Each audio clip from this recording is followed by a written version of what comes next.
How did it go today? It was a good workout. Trey Burke, coach, how could he fit in with this franchise here? He's a point guard, score the ball. He's got really good vision. He's put on some muscle. He looks a little bit different than he did in the championship game. Certainly can add some speed to our team. But you don't know how that's going to translate yet. They're so young. You don't know what's going to happen when you have to go against the best in the NBA. But he's a good player. He had a good workout today. And, I think he's going to have a good career. I guess the knock on him is his lack of athleticism. Did you see that today?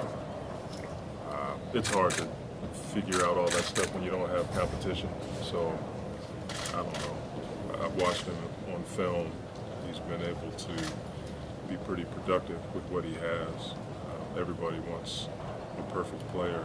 He's certainly proven that he can become the player of the year in college. So he's doing something right. But it's hard to gauge all that when they don't compete against each other, and you can't put him in game situations. From what you've seen of him on film and whatnot, how would you rate him as a defensive player? All these guys got to work on that. It's hard, especially when you base it on the kind of defense you're seeing in the finals.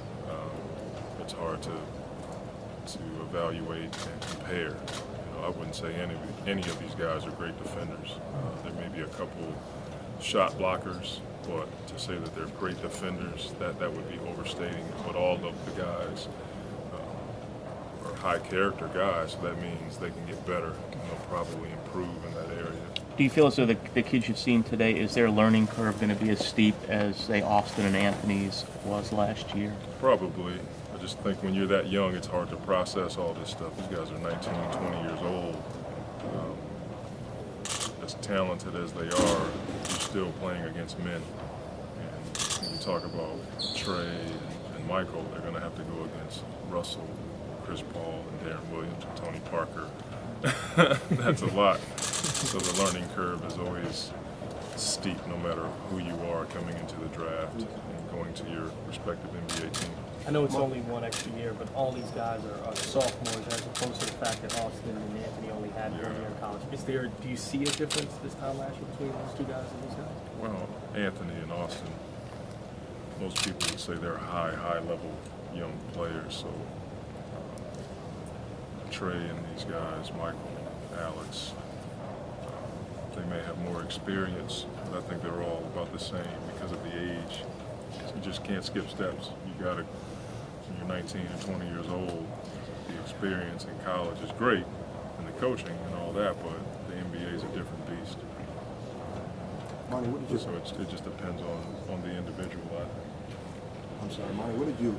Although he didn't work out, what did you learn from Alex in the meeting with him? I like him. Anybody who is able to do what he's done this far away from home says a lot about his toughness and character. He's a big kid. He's pretty engaging. Looked me in the eye when we talked. Answered all my questions. And I like that he's really close to his family. We talked about that.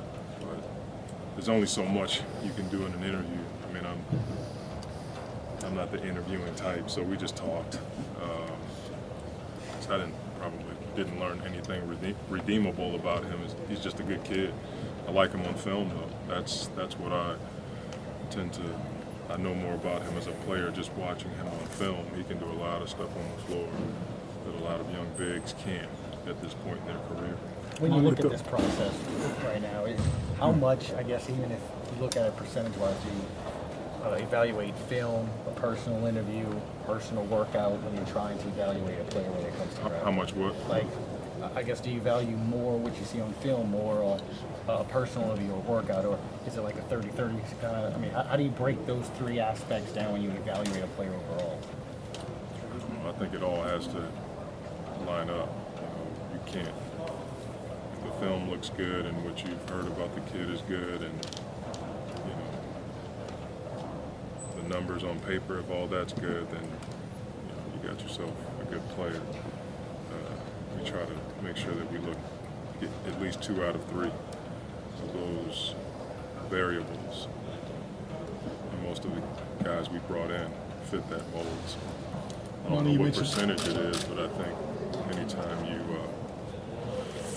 anytime you try to get too complicated, you over scout. You know, when you start looking for a perfect player, you get yourself in trouble. Thanks, Monty.